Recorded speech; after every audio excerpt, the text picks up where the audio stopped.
Hi and welcome. My name is Kevin Smith. I'm the Curator of Historic Ships here at Independent Seaport Museum. Behind me, you can see the oldest steel warship afloat, the USS Olympia, at 125 years old this year. She served in the Spanish-American War and is one of the last remaining warships from that era. She is also one of two remaining American warships that served in World War I. Today we're going to be talking about the general history of the ship and taking a brief tour on board.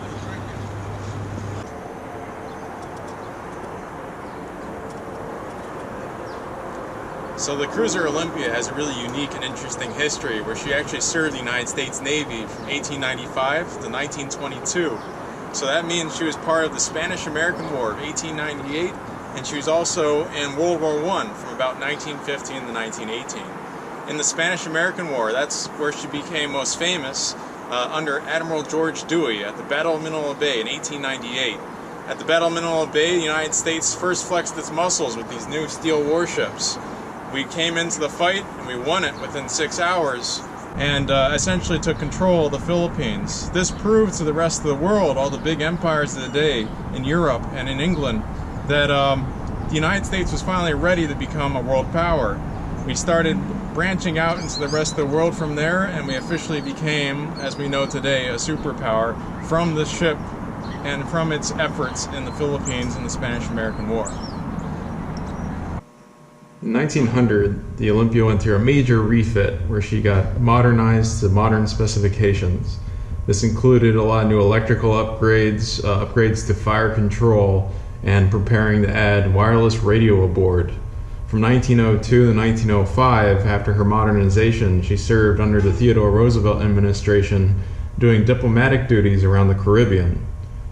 After 1905, she actually went to Annapolis to serve as the Naval Academy's flagship, and there she trained some of her earliest officers on the operation of modern warships. A lot of these officers went on to serve in battleships and cruisers and destroyers in World War I and World War II.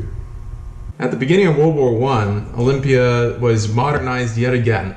After 20 years of being a protected cruiser, they decided that she needed to modernize and become a lake cruiser, basically a vessel that could help support the battleship fleet if needed, and also provide convoy escort duties and protection against submarines on the East Coast. Since she was so old, they figured that she would no longer be a combat vessel in the same way she was early on, and they started using her for new missions. Her main missions at the end of the war and in World War I were mostly diplomatic. She floated around the Mediterranean, around England, and actually up near Russia as well at the beginning of the Russian Revolution.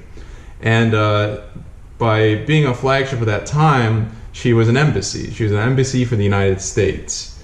From there, she continued after the war, 1919 and 1920, to help with the flu epidemic of 1918. The flu had severely destroyed Europe and was continuing to do so well into 1919. So Olympia's medical staff actually were on hand in especially Venice, Italy, to support the Italians, to support people in the Mediterranean and help them get through the effects of the war and the effects of this disease. Olympia's last mission was to bring home the unknown soldier of World War I. She did this in October of 1921 and arrived by November 9th, 1921 at Washington Naval Yard in D.C. From there, the casket was removed from the ship and transferred to the tomb of the unknown soldier, which today is the most sacred site in the United States, guarded 24/7 by its own guard, and to this day and every single day, guarded and treasured by the United States as a site of memorial and remembrance. Well, that concludes today's video. I hope you enjoyed it.